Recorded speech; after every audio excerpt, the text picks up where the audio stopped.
It's a beautiful day and welcome back to my video series on how to boost your productivity.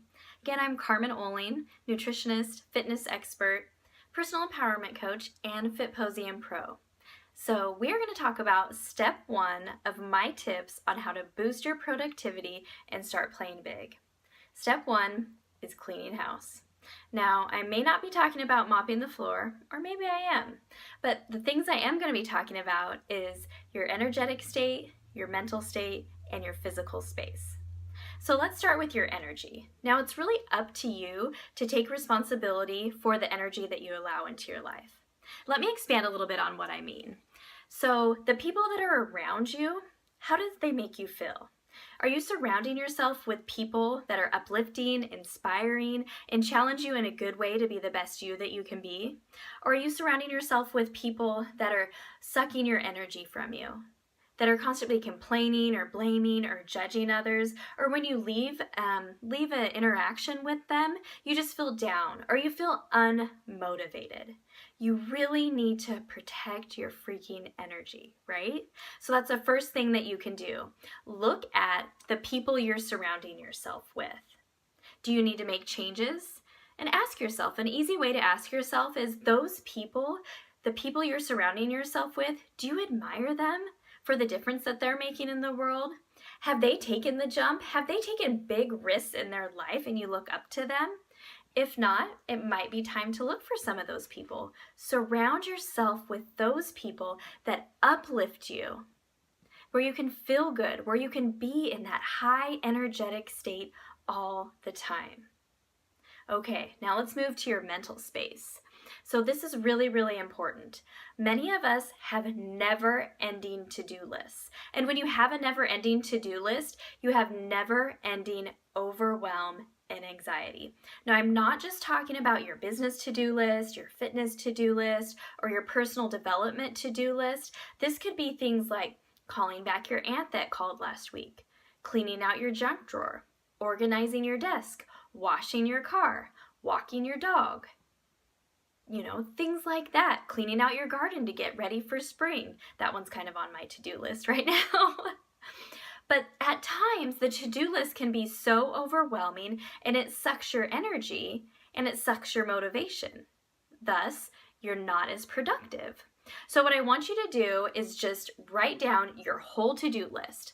What is that big, ginormous to-do list that you have, and cross off those things that do not need to be done right away. Do you really need to wash your car? Is somebody going to die? Are you not going to be able to meet a certain goal if you don't wash your car? No. Get rid of those things on your to-do list that are just bogging you down, and only keep the priorities on your to-do list.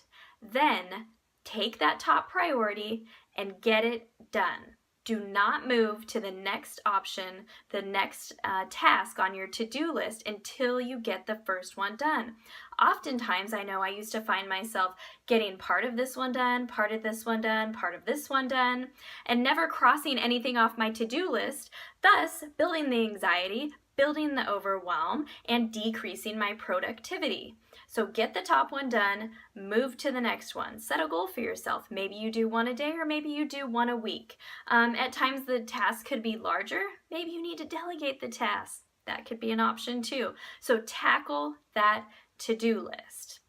That will create more mental space for you and keep your energetic state high. Now lastly, look at your physical space. So is your desk unorganized? Walk through your house. Is there a wall that needs to be repainted? Maybe something that needs to be scrubbed down or gotten rid of? A junk drawer, this is a very common one, that every time you open it, you're like, oh, I should clean that out. And then you just close it, right? And then it just builds on the anxiety and the overwhelm. Take care of those things in your physical space.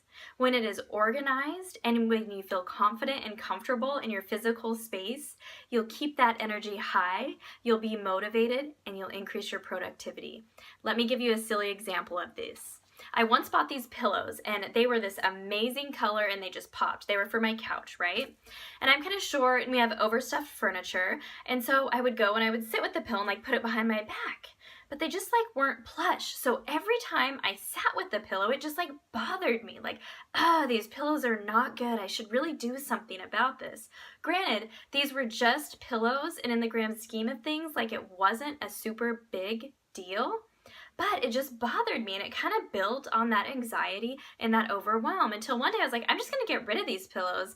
And I don't know why, but I saved the old ones in the garage in a tote. So I just got rid of the new pillows, put back the old pillows, which looked just as fabulous, and I was comfortable and confident again. They didn't bother me, and I didn't have that I should be doing this in the back of my head that adds to the anxiety, that adds to the overwhelm. Okay, so again, the 3 things.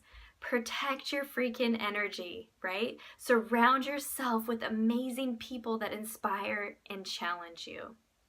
Get rid of your to-do list. Shorten it down. Complete one thing at a time. Do not move to the next thing until you complete it. And clean up your physical space. So you love to be in your space. It's just not always I should be doing this or should be doing that, or adding to the anxiety and the overwhelm. So this is step 1. Clean house so you can start playing big and by boosting your productivity.